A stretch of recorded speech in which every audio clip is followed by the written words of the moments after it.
Assalamu alaykum qarindoshlar, qanday ahvolinglar? Men Amerikadan doktor Mehmet deyman. Men bugun shu yo'l minishninki sog'lomlikqa bo'lgan foydasi, ya'ni yo'l minish va qon aylanish to'g'risida ba'zi qarashlarni sizlar bilan o'rtoqlashmoqchi. Hammanglarninki ko'ngil qo'yib anglashinglarni umid qilaman.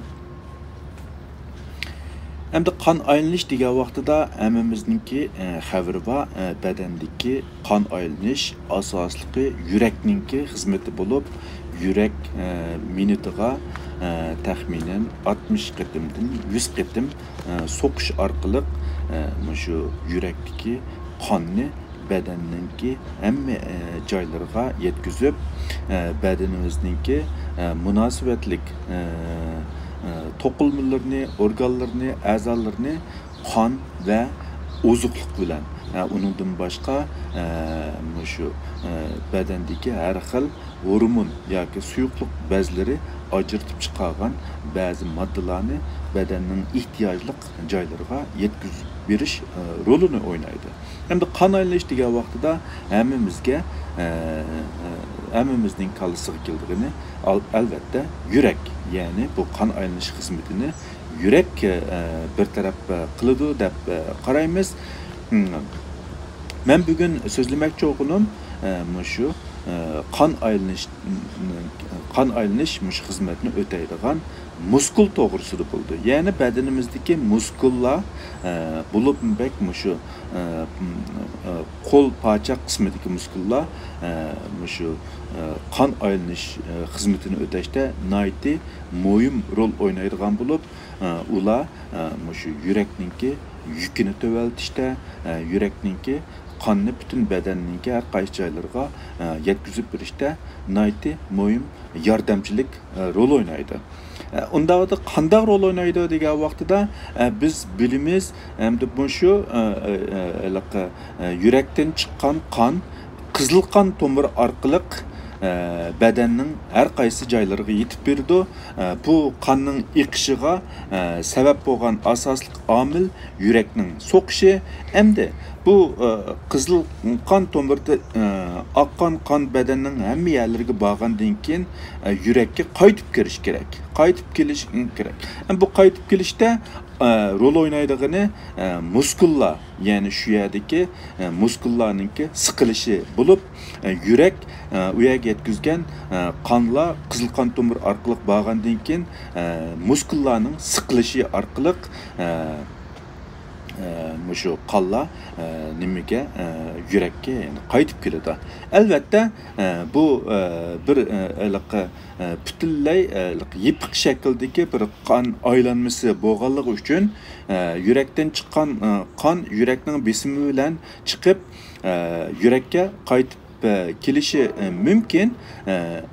Albatta bu yurakninki asosli xizmatiniki birisi hisoblanadi. Biroq biz o'rturgan vaqtimizda yoki bo'lmasa o'ltirgan vaqtimizda yurakning o'rni parchoq tarafidan yuqori bo'lganligi uchun bu qonlarni yurakka qaytarib kelish uchun yurak nihoyatda kuchab xizmat qilishga to'g'ri keldi. Bu xil ahvol ostida muskul, shu parchoqdagi muskullar nihoyatda yaxshi rol o'ynaydi. Biz harakat qilmagan vaqtida, ya'ni mangmagan vaqtida bu muskullar harakat qilmaganligi uchun bu parchoq qismidagi qon yurakka oson qaytib kelmaydi. Ya'ni yurakninki xizmat yukini nihoyatda oshirib o'tadi. Oqibatda bu yurak nihoyatda kuchab ishlashga to'g'ri keldi. Undan boshqa shu parchoq qismidagi ko'k qon tomirlar kengayib olish, ya'ni shu u yerdagi qonlar yurakka vaqtida qaytib kelanmay, shu yerda uzun turib qilib kengayib olish ahvoli paydo bo'ldi. Bu xil ahvollarda shu parchoqdagi ba'zi ko'k qon tomiri ko'payib olish degandagidek ba'zi kasalliklar kelib chiqadi. Qon vaqtida yurakka kelanmaganligi yoki yurakning yurakninki qonni qaytirib kelishga kuchab ishlatishi sababidan ham yurakninki xizmat yuki ishib ketgan bo'lsa, ham mushu mo'yim o'rinlarga bulabak menidek mo'yim o'rinlarga qon yetishmaslik kelib chiqadi. Ham buning oldini olish uchun qanday qilishimiz kerak degan vaqtida bak uzun bir yerde o'tirishdan yoki bak uzun bir o'rindiqda o'tirishdan saqlanishimiz kerak. Fursat bo'lib qolsa, cho'qim pachaqlarimizni harakat qilish kerak. Eng muhimi yo'l yurish kerak. Mayli atdiganda kechda bo'lsin, kunligi yarim soatdan 1 soatgacha yo'l yurish bizningki shu qon aylanish sistemamizni yaxshilashda alohida ahamiyatga ega. Ya'ni biz yo'l mangan vaqtida putimizdagi muskullar siqilib, u yerdagi ko'k qon tomirlarini siqib, yurak qaytib kelishini ravonlashtirdi.